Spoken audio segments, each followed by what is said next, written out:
Bienvenidos una vez más a Basket 365. Soy Denis y en el vídeo de hoy vamos a seguir con mis planes para agencia libre cada uno de los equipos de la NBA y llega ahora el turno del 27º equipo que serán los San Antonio Spurs, un equipo muy esperado por muchos, lo sé, en los comentarios me han preguntado mucho a lo largo de esta serie por este equipo. Y he tardado bastante porque, bueno, he ido priorizando otros equipos y porque la realidad es que es un equipo complicado, con muchas posibilidades y al mismo tiempo decisiones muy complicadas que tomar, ¿no? Y nada, aquí vamos a hablar de la situación financiera de los Spurs, de los assets que tienen, de las posibilidades que tienen y de qué me gustaría a mí que hicieran. Sí que voy a dejar un par de puertas abiertas y plantear un par de opciones, aunque luego sigamos por otro rumbo con el fin de dejar un poco todo más o menos tocado, ¿no? Y nada, por supuesto, si estáis aquí, me imagino que es porque os interesa la NBA, así que os animo a que os suscribáis, dadle like al vídeo, comentadme abajo lo que opinéis, suscribiros al canal, ya lo he dicho. Da igual, eso, que muchas gracias a todos, hacedme preguntas, que al final de cada vídeo siempre respondo una pregunta de un vídeo anterior. Y por cierto, cuando veáis esto el lunes, estaré en directo en Twitch por la tarde, como a las 7:30 o así. Es el día que mejor me viene esta semana, porque luego de jueves a domingo estaré fuera, me voy a una boda de unos amigos a Alemania y voy a tener que adelantar trabajo. Así que eso, el lunes sobre las 7:30 de la tarde, tal vez 8, estaré en directo en Twitch cuando vuelva a trabajar, para charlar un rato por vosotros y seguramente para hacer un mock draft, porque creo que no voy a tener otra oportunidad para hacer uno, porque al volver de Alemania es que va a haber 4 días para el draft, así que eso, seguramente lunes por la tarde hagamos un mock draft en Twitch. Y nada, vamos a hablar entonces de los Spurs. Sobre el intercambio de Desmond Bane entre Orlando y Memphis ya hablé en un vídeo ayer. Tengo que decir que me sorprende que varias personas realmente se ofendieron con la miniatura del vídeo diciendo que fue más valor que Luka Doncic. Obviamente estoy de broma, no sé, supongo que los que estáis acostumbrados a ver mi vídeo lo entendéis, estoy siendo irónico, lo soy siempre. Anthony Davis vale muchísimo más que cualquiera de las cosas que llegó en el intercambio de Desmond Bane, pero bueno, simplemente quería aclararlo un poco porque me sorprendió ver a... Bueno, hubo gente que hasta me insultó, ¿no? Pero, en fin. Nada, vamos a hablar de los Spurs entonces. Empezamos hablando de la situación financiera del equipo, y es un equipo que este año no está en problemas económicos, no van a tener margen salarial, pero no van a estar ni remotamente cerca del impuesto de lujo, y es que están a 27,3 millones de dólares de ese impuesto de lujo, por lo que tendrán disponible su mid-level de 14,1 millones y su bianual de 5,1 millones, y seguramente vayan a utilizar las dos. No tienen ninguna excepción de intercambio y tienen la mínima del veterano. Y en lo que respecta al draft, ya lo sabemos, ¿no? Tuvieron suerte en la lotería, no tantísima como Dallas, que escaló al pick 1, pero casi, porque escalaron al pick 2 del draft, en un draft donde hice un vídeo en el canal secundario sobre esto. Hay un salto muy potente a nivel del valor del 1 al 2, para empezar, el 1 vale muchísimo, pero del pick 2 al 3 en este draft hay un salto muy potente, por lo que está en una posición en la que tiene un asset premium, digamos, ya sea un posible intercambio por Giannis Antetokounmpo, no deberían intercambiarlo por nadie más, o simplemente a la hora de sumar un jugador que podría ser el segundo mejor jugador de este equipo eventualmente, ¿no? Tienen también el pick 14 del draft y tienen la elección 38, y en lo que respecta a sus agentes libres hay unos cuantos: Chris Paul, Jordan McLaughlin, Sandro Mamukelashvili, Charles Bassey, Bismack Biyombo y sus 3 jugadores en contrato dual en Riley Minix, Harrison Ingram, que fue un pick de segunda ronda de los Spurs el año pasado, y David Duke, que es un jugador que ya lleva unos cuantos años en la NBA. Vamos ahora entonces a hablar de las fortalezas y debilidades de este equipo, y luego hablaremos de las diferentes decisiones contractuales que tomaría yo. Y en lo que respecta a las fortalezas de este equipo, la número 1 sin lugar a dudas es Victor Wembanyama. Esperemos que vuelva bien de ese coágulo, de ese problema de sangre que tuvo en mitad de la temporada pasada, y que esté al 100%, porque obviamente todo en San Antonio depende de eso. Pero eso es una fortaleza tremenda, tener un tío que proyecta ser el mejor jugador de la NBA y que ya es el mejor defensor de la liga. Tiene una flexibilidad tremenda con ese cúmulo de picks, controlan todas sus selecciones de primera ronda a largo plazo. Tienen el pick 2 este año, aparte del 14, tienen una elección de Atlanta interesante de 2027, unos cuantos pick swaps, están muy bien en ese aspecto, y tienen contratos intercambiables también, y creo que tienen unos cimientos muy fuertes, con Wembanyama, con De'Aaron Fox, con Stephon Castle, con ese pick 2, la verdad es que están en una situación muy muy interesante, donde no creo que el año que viene vayan a estar ganando un anillo contra Oklahoma y compañía, pero dentro de 2 años, 3, tal vez. En lo que respecta a las debilidades de este equipo, necesita mejorar a nivel de tiro, son un equipo que flojea en el rebote, por eso la idea de emparejar a Wembanyama con otro big y jugar a Wembanyama a veces ya la pivot, a veces de pivot, es muy interesante. Y para mí el mayor factor clave de este equipo es la salud de Victor Wembanyama, ¿no? Lo puse ahí, salud de W, porque era la única manera de comprimir el nombre del jugador, ¿no? Pero si Wembanyama está sano, este equipo es un equipo de playoffs, muy probablemente la próxima temporada sobre todo. Si no lo está, este equipo no pinta nada, ¿no? Lo que respecta a los jugadores en plantilla de cara a la próxima temporada, empiezan con De'Aaron Fox, Devin Vassell, Harrison Barnes, Keldon Johnson, Victor Wembanyama, Stephon Castle, Jeremy Sohan, Malachi Branham, Blake Wesley, por último Justin Champagny, o Julian, bueno, Champagny, luego tenemos el nombre por ahí y ya os lo confirmo, pero si no me equivoco este creo que es Julian. Y en lo que respecta a las necesidades de este equipo, creo que les vendría bien eso, un pivot titular barra suplente de buen calibre, depende un poco de la construcción final del equipo. Wembanyama jugará de 5 con un 4 con capacidad de rebote o jugará a veces de 4 con un 5. Necesitan sumar tiro en general en prácticamente todas las posiciones. Fox es un triplista limitado. Ahora mismo Victor Wembanyama es el mayor triplista de este equipo y eso tampoco es sostenible aun si es un jugador con un talento tremendo. Son Wembanyama, Vassell y Champagny, los tres buenos tiradores de este equipo actualmente. Bueno, Barnes también, pero no tiene mucho volumen de tiro en general. Y necesitan decidir en un rumbo, y con esto lo que quiero decir es que necesitan confirmar si quieren hacer un all-in ya, hacerse un Orlando Magic, como acaban de hacer con Desmond Bane, y gastar sus assets, o gran parte de sus assets. Tienen muchos más, por lo que pueden permitirse hacer un movimiento y aún así tener flexibilidad futura, pero tienen que decidir si este es el año o si prefieren esperar un año más, básicamente. Y dicho esto, vamos a hablar de las diferentes decisiones contractuales que tomaría yo con este equipo. Para empezar, en lo que respecta a sus jugadores en contrato dual, Rayleigh Minix me parece un jugador de ala con capacidad de tiro interesante, la verdad. Solo tiene el pick 38 este año. Pueden perfectamente mantenerlo en contrato dual y probar suerte con él, porque tal vez sea un jugador que aporte lo que decía antes, necesitan tiro y es un jugador que como alero puede ser interesante. David Duke lleva 4 años en la NBA, 4 años en contrato dual, ya no puede firmar otro y yo no le ofrecería un contrato regular. La verdad es que ni en San Antonio ni en ningún equipo, tal vez se gane algún hueco en la plantilla en pretemporada de algún equipo, pero yo creo que a partir de ahora lo va a tener bastante complicado. Es un jugador decente, pero no lo suficientemente bueno. Está en ese punto de que casi, pero no. Y luego está Harrison Ingram, que es un pick de segunda ronda de los Spurs del año pasado, un jugador de ala con bastante capacidad de pase, brazos largos, que puede ser un 3&D interesante a largo plazo, pero de momento está bastante verde. Yo lo mantendría en contrato dual un año más, no creo que haya necesidad de ofrecer un contrato regular. Si luego rinde bien a lo largo del año, sería maravilloso que sea capaz de ganarse un hueco en la plantilla, ¿no? Y ahora, hablando de los jugadores que finalizaron contrato este año, Jordan McLaughlin, que llegó como parte del intercambio de Aaron Fox, yo lo dejaría ir. Es cierto que la figura de un base veterano en esa tercera unidad, digamos, como jugador de romper el cristal en caso de emergencia, es una idea interesante, pero creo que hay opciones más interesantes que McLaughlin para eso.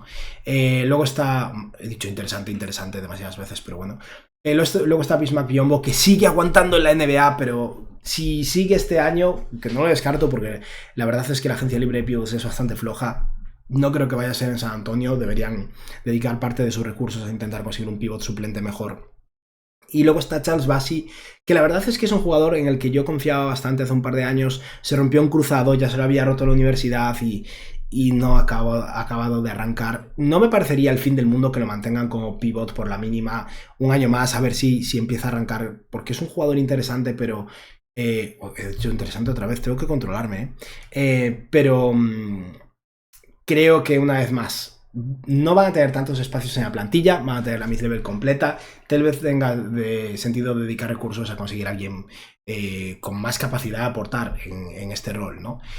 Por otra parte está Sandro Mamukelashvili, que es un jugador con tamaño de pivot, pero juega a veces de 4, a veces de 5, y yo lo mantendría. Creo que si no le pagas la mínima le puedes pagar un poquillo más y con eso debería llegar, pero a lo mejor ofrecerle a Mamukelashvili 2 años, 8 millones, 4 millones por año no es una mala idea, y es que es un jugador que tiene talento, tiene algo de capacidad de tiro, no creo que a largo plazo vaya a ser el 4 o 5 titular junto a Wemby, pero al mismo tiempo es alguien que creo que sí que aporta un poco de profundidad al equipo y no me parece mala opción en absoluto, así que a Mamu vamos a considerar que sí que lo mantenemos en San Antonio. Luego está Chris Paul, que no creo que tenga sentido. Creo que Paul buscará otro destino ahora que los Spurs ya tienen un base titular en De'Aaron Fox, está Stephon Castle, probablemente llegue también Dylan Harper. No hay espacio para Chris Paul. Obviamente si quiere quedarse por la mínima o un precio un poco superior al de la mínima, me parece maravilloso, pero el rol sería tan diferente que no creo que sea el caso. Yo creo que se querrá ir a otro sitio, así que no vamos a considerarlo. Y luego están también los jugadores que pueden firmar extensión de contrato. Uno es Harrison Barnes. Barnes ha sido un buen soldado en San Antonio en el único año que ha estado ahí. Le queda un año más de contrato cobrando $19 millones.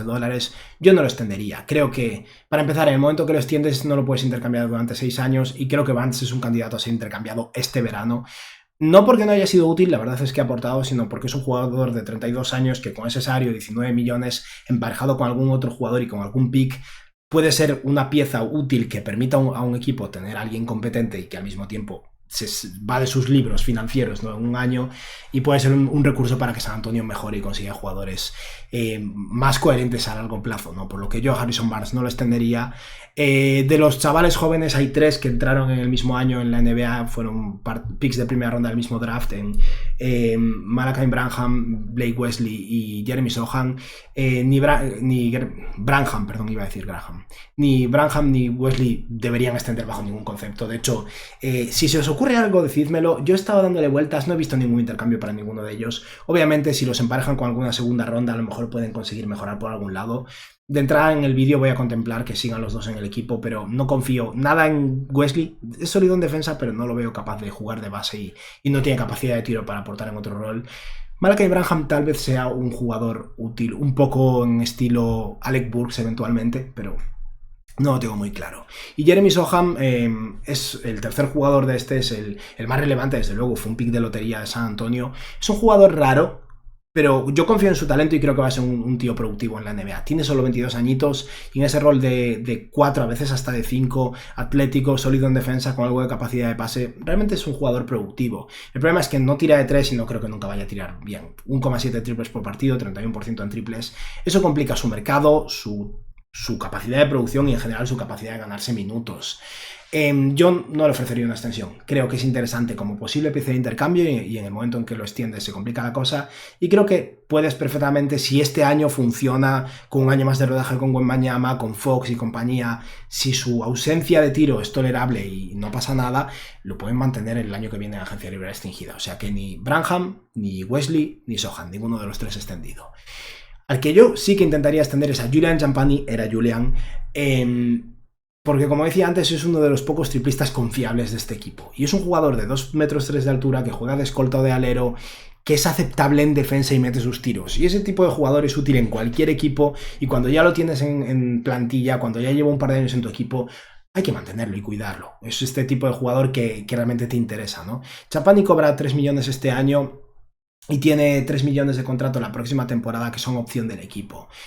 San Antonio le puede ofrecer una extensión inmediatamente e incluso intentar que tome esa opción de 3 millones el año que viene y extender sobre eso, pero creo que probablemente para encontrar este término medio lo que pueden ofrecerle es rechazar el próximo año de contrato, con lo que le adelantan su subida salarial a la próxima temporada, y en ese caso creo que es viable extender a Champagnie con un contrato estilo el de Sandhauser, 4 años 45 millones o algo en esa línea, un promedio de poco más de 10 millones por año por un tío que promedia un 37% en triples, en 10 triples por partido y es aceptable en defensa, un tío que te puede aportar pues 20 minutos por partido en un equipo competitivo, yo creo que vale la pena. Y tiene 23 añitos, va a seguir mejorando. Creo que sería clave para San Antonio renovarlo, adelantarse, renovarlo pronto y conseguir firmarlo con un buen contrato. Al final, cosas como lo que consiguió Oklahoma con Aaron Wiggins o Isaiah Joe realmente son las que permiten a un equipo mantener su profundidad, al menos a medio plazo, ¿no? Y creo que Champagnie es un candidato a conseguir algo así. No planteo el contrato de Aaron Wiggins porque fue increíble y es difícil imaginarse que muchos jugadores decentes acepten un contrato así. Fue una ganga para Oklahoma,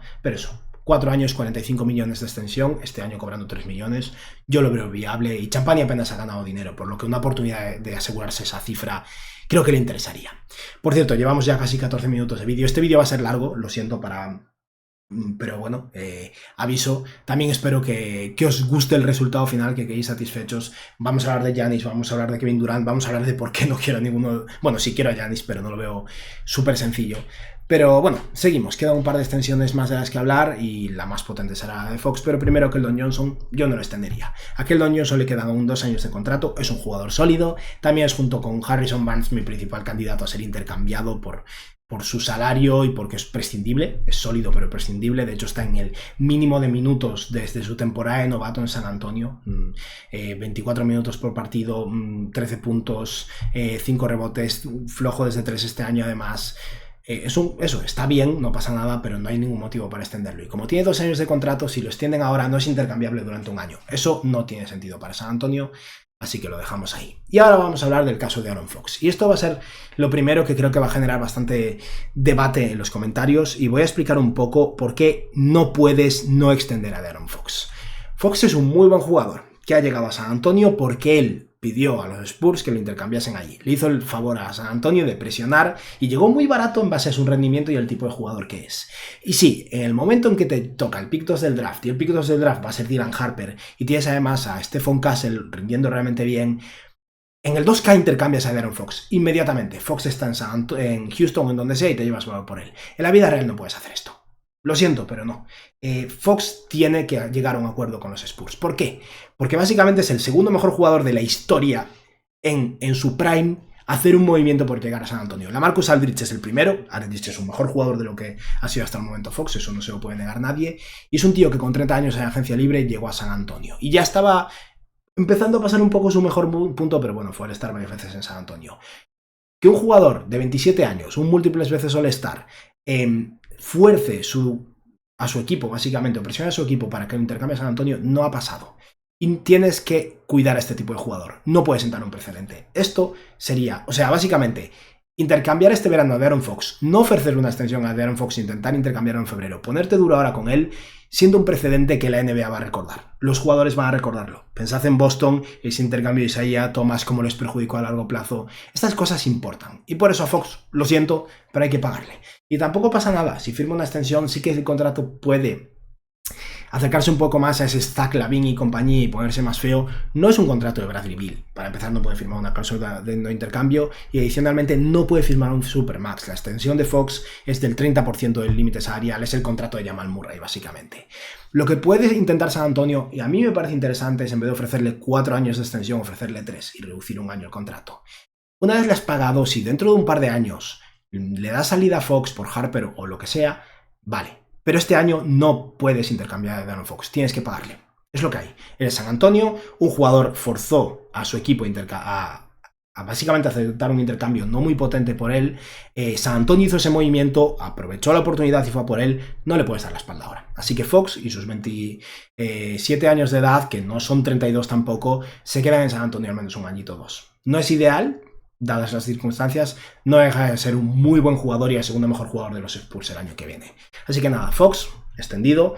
Yo eso, le ofrecería tal vez, en vez de 4 años, 3 años, tal vez 3 años con opción del jugador en el tercer año. Algo así no me parece mal, pero vamos, que una extensión hay que ofrecerle. Y dicho esto, vamos a ver cómo quedaría la plantilla antes de hablar de intercambios, draft y demás. La plantilla pasaría a ser esta después de renovar algunos jugadores y dejar ir unos cuantos porque hace falta espacio en el equipo. Serían De'Aaron Fox, Stephon Castle, Devin Vassell, Harrison Barnes, Victor Wembanyama, Malachi Branham, Keldon Johnson, Jeremy Sohan, Sandro Mamukelashvili. Ya veis que dejé un espacio ahí en la posición de base suplente porque no es Blake Wesley.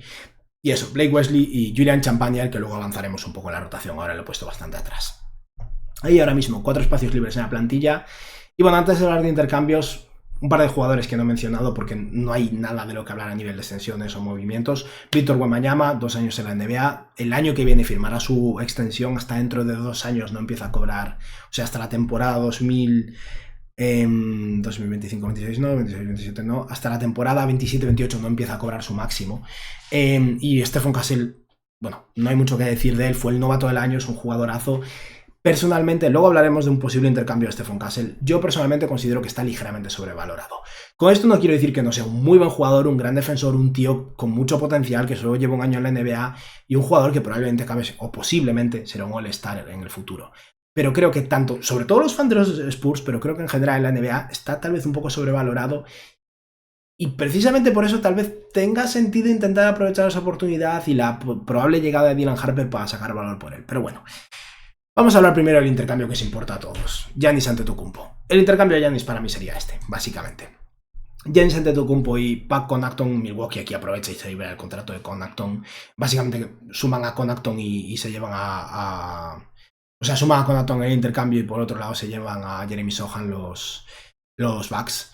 Pero sería Giannis Antetokounmpo y Pat Connaughton por Jeremy Sohan, Stephon Castle, Keldon Johnson, Harrison Barnes ahí por rellenar salario, el pick 2 y 14 del draft y múltiples primeras rondas. El pick de Atlanta, un par de picks de los Spurs. No tienen que ser absolutamente todos los picks de San Antonio, pero casi. Porque Giannis Antetokounmpo es uno de los 2-3 mejores jugadores de la NBA y tiene, no sé si 30 o 31 años. Ahora mismo estoy dudando, puede que 31. Y sí, me preocupa un poco el envejecimiento de Giannis. Es un jugador con un juego extremadamente físico, por lo que no creo que vaya a envejecer como Stephen Curry o Kevin Durant o incluso LeBron James, porque es un jugador que se basa muchísimo en su físico, pero que siempre ha tenido más muñeca, ¿no? Pero al mismo tiempo, Giannis tiene unos cuantos años más en la élite y si lo puedes emparejar con Víctor Wembanyama y De'Aaron Fox, lo haces. Claro que sí. Pero como no estoy convencido de que esto vaya a ocurrir, vamos a plantear otra cosa. Porque realmente, si esto ocurre, la plantilla sería esta y no tendría más que la mid-level para seguir reforzándose. El equipo sería De'Aaron Fox, Devin Vassell, Julian Champagny, Giannis Antetokounmpo y Víctor Wembanyama, con Malachi Branham, Blake Wesley, Pat Connaughton y Sandro Mamukelashvili.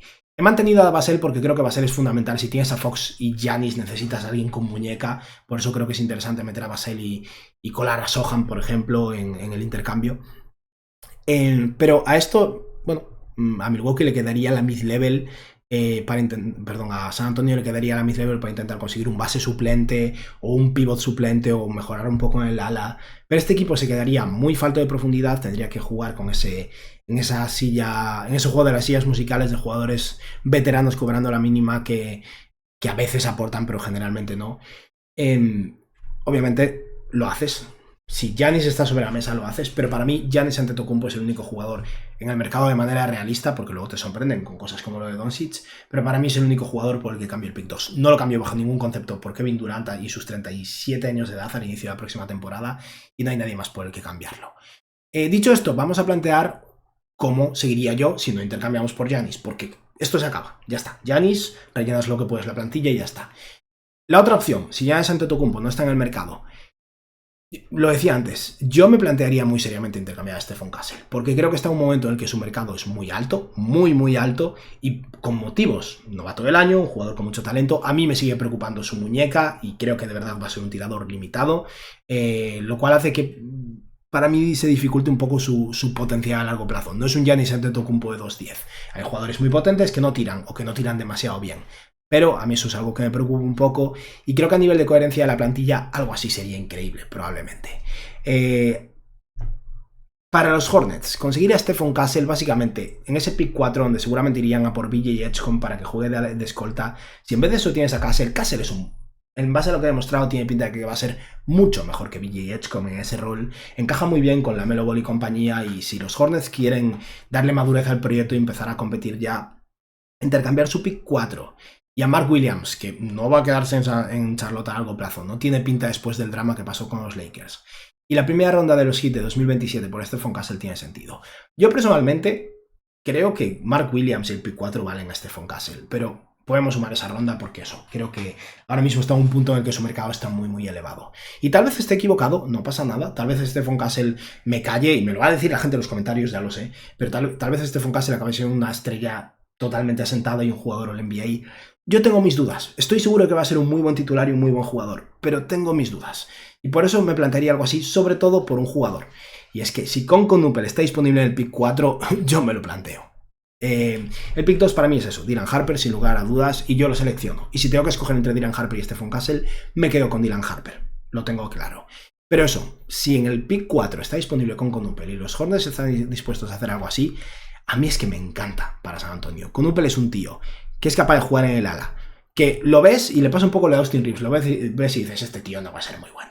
Hay un factor racial ahí, un tema de racismo al final, que es como, no va a ser muy atlético, seguro que es un especialista desde 3 y poco más. No, Connaughton es un tío de 1,98 m, fuerte, sólido a nivel defensivo, no es increíble obviamente, pero sólido a nivel defensivo, que tiene toque, es inteligente, puede mover el balón y tiene una capacidad de producción a la hora de espaciar el campo y de hacer ese pase extra que hace que encaje en cualquier lado. Y creo que a sus 19 años de edad sería un jugador que encajaría a la perfección entre De'Aaron Fox y Víctor Wembanyama, y por eso me interesa mucho. Y Dylan Harper, obviamente. Pero eso, una vez más, estoy planteando esta idea, dejamos aquí la semillita, vamos a cancelar esto de todas formas. Stephon Castle sigue en el equipo, tranquilos chicos, solo quería plantear esto. Por otro lado, ¿qué otras cosas sí que pueden hacer sin tocar el pick 2, que es Dylan Harper, sin tocar a Stephon Castle, y básicamente iniciando la próxima temporada con Fox, Castle y Harper? ¿Me gusta la idea de empezar con los tres? No. Pero tampoco es el fin del mundo. Uno juega de base suplente, tienes a los otros dos de base y escolta y experimentas y ver qué pasa. Es un poco una situación Fox y Haliburton otra vez, tal vez.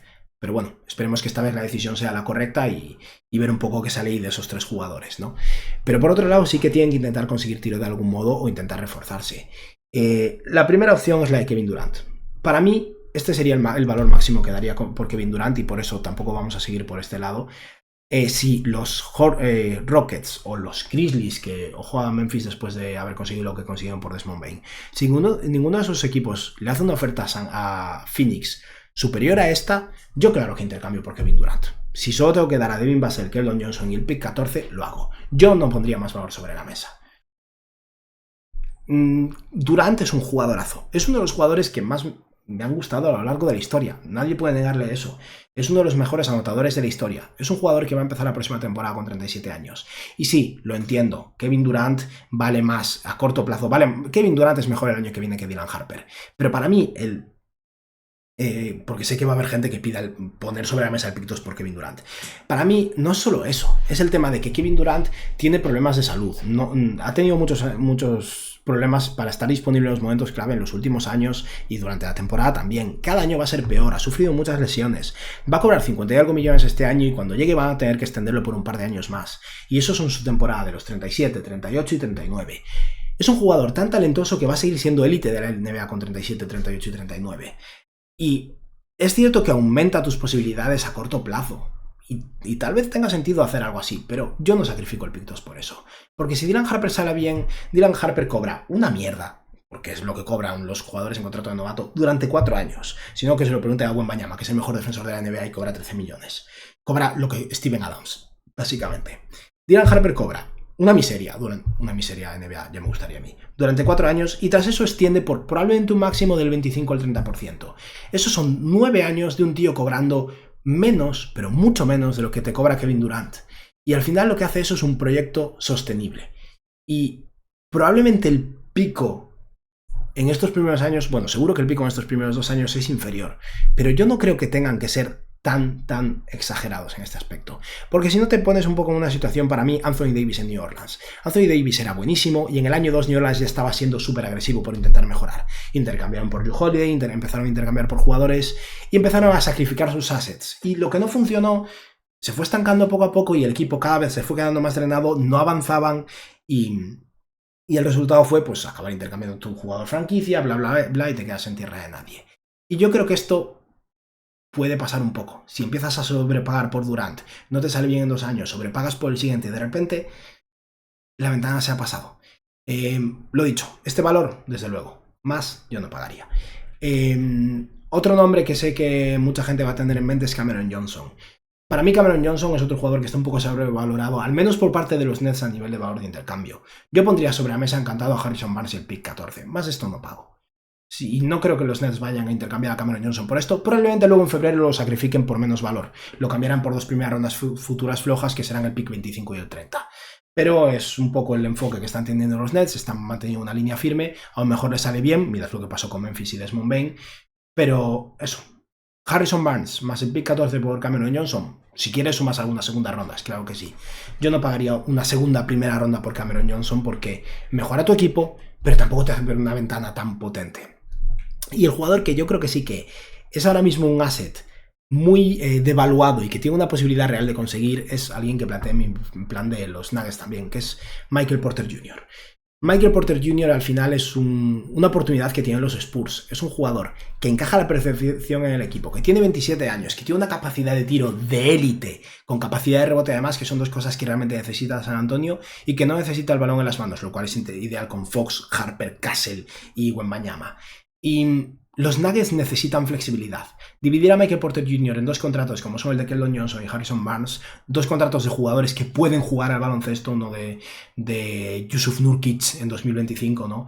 Y llevarte una segunda ronda extra que luego puedes dividir en más segundas rondas. Para mí esto es muy coherente para Denver y esto mejora de manera clara a los Spurs. Y el contrato de Michael Porter Jr. es muy elevado, pero es muy elevado durante un par de años en los que pueden tolerarlo y tras eso, si les está yendo bien, pueden renovarlo más a la baja porque no va a cobrar 40 millones dentro de 3 años. A mí este intercambio me encanta para San Antonio, es lo que voy a plantear.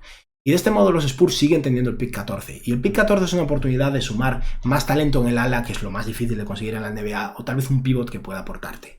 Y 3 nombres que me gustan en el pick 14. El que más me gusta es Carter Bryant.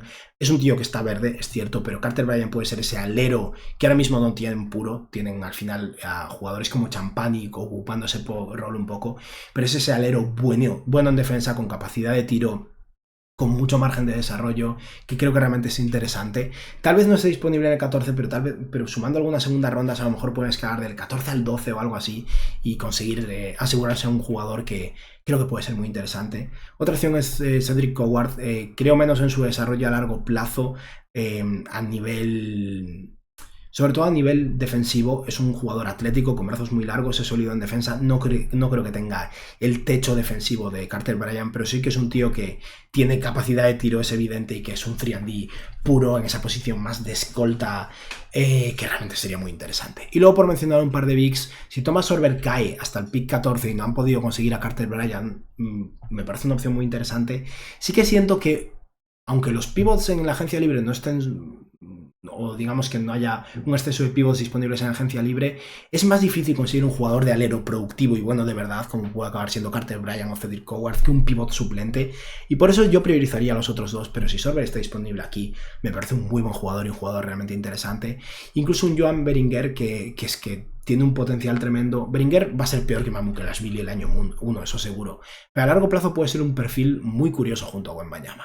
Pero aquí vamos a considerar que consigan a Carter Bryant. Eso, si tienen que escalar un poquillo en el draft, gastar segundas rondas, me parece bien, no creo que sea tan dramático. Y de este modo la plantilla pasaría a estar compuesta por De'Aaron Fox, Stephon Castle, Devin Vassell, Michael Porter Jr., Victor Wembanyama, Dylan Harper, Julian Champagny, Carter Bryant, Jeremy Sohan, Blake Wesley, Malaki Branham y Sandro Mamukelashvili. Aquí hay 3 espacios libres en la plantilla, tienen su mid-level completa y posibilidades de seguir mejorando un poco por aquí. El equipo no está perfectamente balanceado. En el momento que tienes esa tríada de Fox, Castle y Harper, el equipo no va a estar balanceado. Pero no puedes dejar pasar el valor que es Dylan Harper, tienes que experimentar con él. Y si no quieres intercambiar a Stephon Castle, y no puedes intercambiar a De'Aaron Fox por lo que os explicaba antes, porque es que la cagas con la NBA en general, es la realidad. Y sí, Devin Vassell no me encanta de alero, creo que probablemente sea un escolta, por eso Carter Bryant me parece una opción muy interesante a largo plazo. Pero tienen un poco de profundidad de ala a largo plazo con Champagny ya renovado y Carter Bryant. Michael Porter Jr. puede jugar de ala pivot o de pivot, ha jugado 50-50 el año pasado con Denver, con lo que si quieren jugar con un equipo muy grande pueden poner a Michael Porter Jr. de alero, a Wembanyama de 4 y a quien sea que consigan de pivot a largo plazo de 5. Pueden incluso jugar con los 3 guards en ocasiones y poner a Stephon Castle de alero con Dylan Harper de escolta. Harper es grande y creo que puede ser un defensor sólido. Y es un equipo realmente interesante con carencias y que no está perfectamente balanceado de momento, pero es la suerte y la mala suerte que es tener el pick 2 del draft y tener un talento como Dylan Harper disponible, cuando realmente con un BJ Edgecombe, incluso Trey Johnson son más coherentes probablemente, pero es que el talento no se puede dejar pasar. No, que luego puede salir mal, claro que sí, pero no puedes dejarlo pasar. Y tras esto, como decía, tiene la mid-level de 14,1 millones de dólares disponible, tiene la excepción bianual y vamos a hablar entonces de a quién intentaría conseguir yo con la mid-level. Y ahí es donde, tras haber seleccionado un jugador como Carter Bryant en el draft, yo intentaría conseguir un pivot suplente con esa mid-level. Y hay varias opciones que creo que pueden ser interesantes.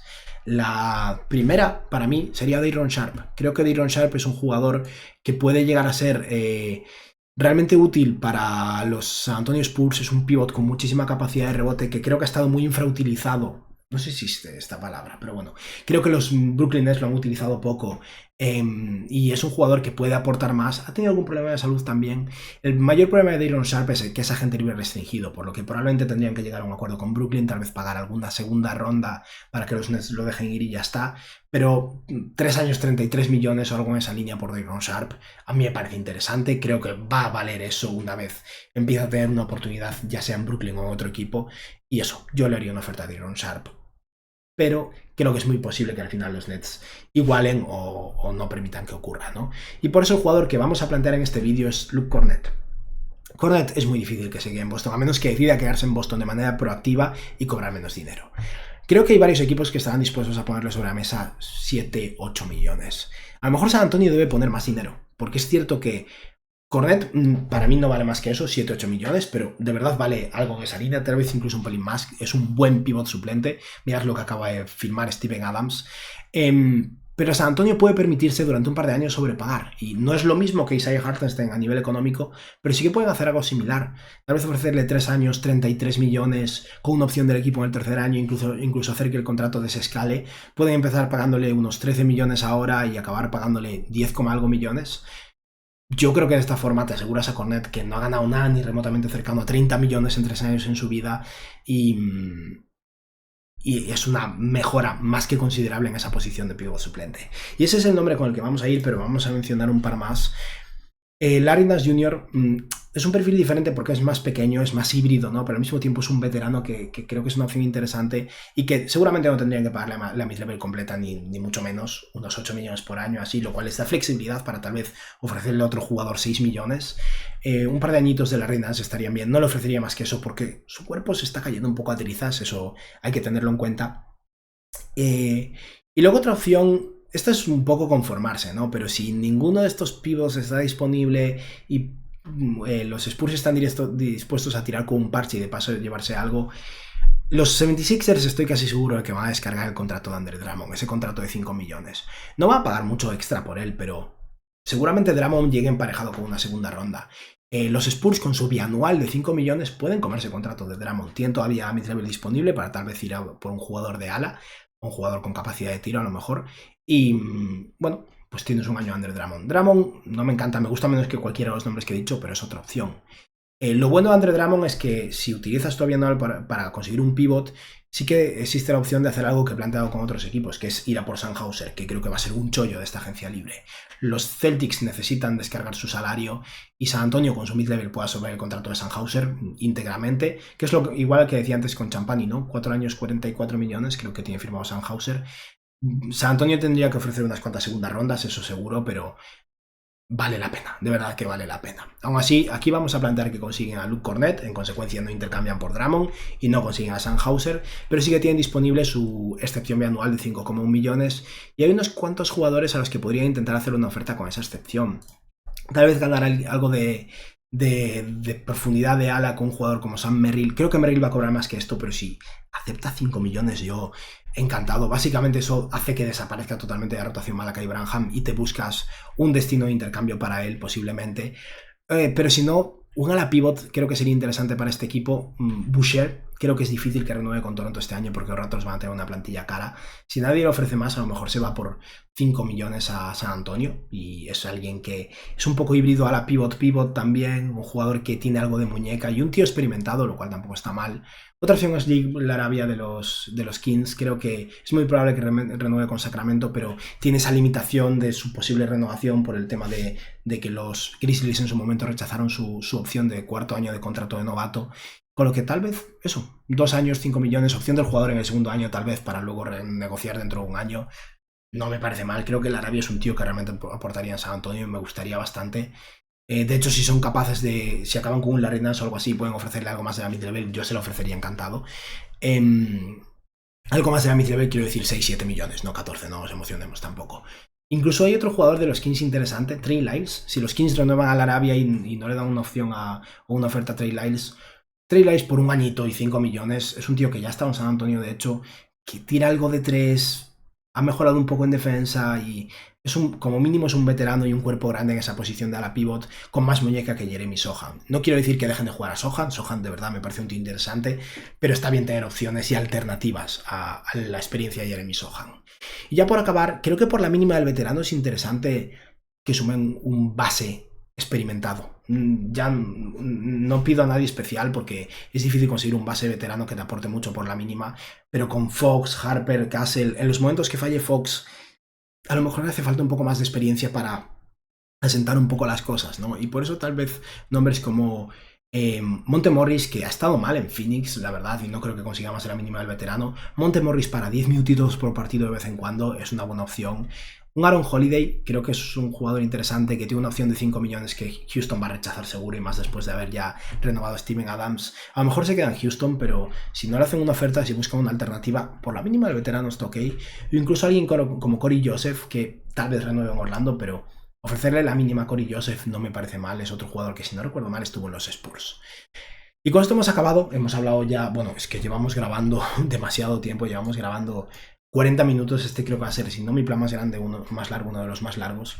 Pero vamos a acabar viendo cómo quedaría la plantilla, donde no voy a cerrar la parte de la excepción bianual y de la mínima del veterano, pero básicamente el equipo sería De'Aaron Fox, Stephon Castle, Devin Vassell, Michael Porter Jr., Victor Wembanyama, Dylan Harper, Julian Champagny, Carter Bryant, Jeremy Sohan, Luke Cornett, Blake Wesley, Malachi Branham, Sandor Mamukelashvili, y en esa posición de la pivot un jugador fichado con la bianual, Trey Lyles, Chris Boucher, Jake LaRavia tal vez, y en ese último puesto tal vez un base veterano. Que si luego quieren empezar con 14 jugadores y ver a quién le ofrecen ese último puesto, por supuesto. Este equipo no es perfecto, lo que decía antes, y de hecho tanto Blake Wesley como Malachi Branham me sobran bastante. Branham me interesa un pelín más, pero me sobran los dos bastante y son casi unos 10 millones en salario. Si se os ocurre algo, algún intercambio para alguno de ellos que pueda tener sentido, adelante, os leeré en los comentarios porque le he dado vueltas y no he visto nada que me apasionara. Tampoco creo que haga falta forzar o gastar assets por moverlos, porque quién sabe, ¿no? Y nada, este ha sido mi plan para los San Antonio Spurs. Al final acaban con Dylan Harper, Stephon Castle y De'Aaron Fox. Como decía antes, si esto fuera el 2K, yo cambiaba a De'Aaron Fox encantado y me quedaba con Harper y Castle. En la vida real, a Fox no lo puedes dejar ir y yo no me atrevería a dejar ir a Dylan Harper. El jugador de los tres que más me plantearía mover es Stephon Castle, pero bueno, lo dejamos así. Falta un jugador de ala pura, menos que y de todo depende de si Carter Bryant se desarrolla o no, pero tiene profundidad en la posición de tiro. Michael Porter Jr. es una mejora considerable sobre Harrison Barnes y Keldon Johnson, y creo que este equipo no es un contender, ni mucho menos, tampoco tiene que serlo, en mi opinión, pero es un equipo más potente que si tienen salud desde el día 1 con Fox, con Wembanyama, con Michael Porter Jr., con Castle, con Harper en la segunda unidad. Yo creo que este equipo va a ser interesante. Y nada, ya está, con esto hemos acabado por hoy. Ha sido un vídeo bastante largo, la verdad. Os recuerdo, que supongo que ya os habréis olvidado porque llevamos 40 minutos hablando, pero os recuerdo que sobre las 7:30, 8 de la tarde estaré en directo en Twitch para charlar un rato con vosotros y al final del directo hacemos un mock draft del top 30. Supongo que será mi último mock, a lo mejor hago uno ahí el día antes o un par de días antes, si me da tiempo. Y nada, quería también darle una mención a esos miembros del canal. Muchas gracias a todos por vuestro apoyo. Y ya por acabar vamos a responder una preguntilla, que en este caso más que una pregunta es sobre el tema del intercambio de Desmond Bane. Porque viendo los comentarios del intercambio de Bane, veo a mucha gente hablando del tema de las primeras rondas y veo dos enfoques diferentes. Y entiendo totalmente a la gente que está totalmente all-in con el intercambio de Orlando. Lo digo en el vídeo, los Magic son mucho mejores con Desmond Bane. También es cierto que han pagado mucho de más por él, y eso es innegable, y de hecho no sé quién lo dice en los comentarios, pero creo que es una muy buena valoración y tiene razón. Este intercambio recuerda un poco al de Rudy Gobert, y me recuerda al de Rudy Gobert, en eso te doy toda la razón, lo siento que no recuerdo ahora el nombre, en que es un jugador ideal y súper coherente para ese equipo. Simplemente están pagando de más. El equipo vendiendo, en este caso Memphis, en el otro caso Utah, supo apretar las tuercas hasta el punto en el que exprimió y sacó de más.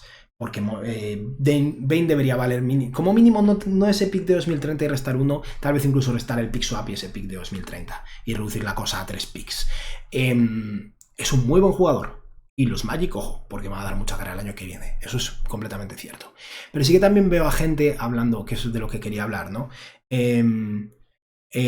Por ejemplo, Raúl 8577 lo dice, ¿no? Y lo dicen más personas, pero bueno, las primeras rondas están sobrevaloradas, es cierto, pero ahora hablaré un poco de esto. Orlando ni en sus mejores sueños iba a elegir un jugador a mitad de bueno que Bane en los próximos años. Eso también es muy probable, también recordemos que Bane fue el pick 30 del draft, ¿no?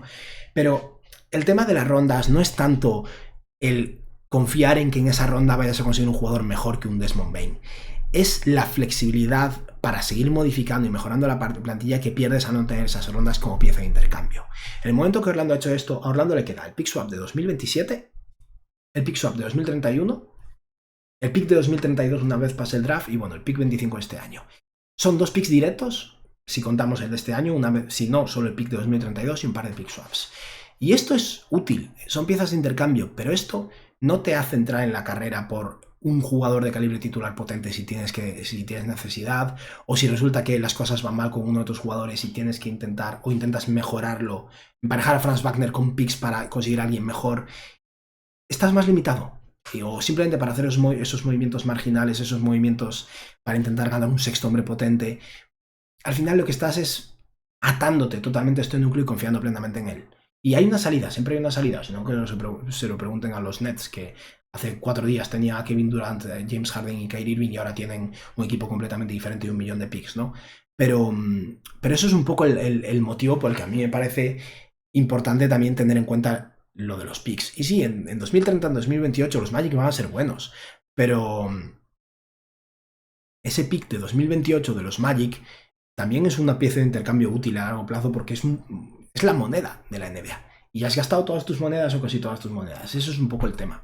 Y por eso siento que los picks están sobrevalorados, pero también la NBA los valora. Y si el mercado los valora y son tu mayor pieza para hacer transacciones y mejorar tu plantilla, está bien intentar no soltarlos a la primera de cambio. Aunque Desmond Bane de verdad encaje muy bien en Orlando. Y nada, ya está. Con esto hemos acabado. Espero que os haya gustado el vídeo y que tengáis un buen día. Adiós.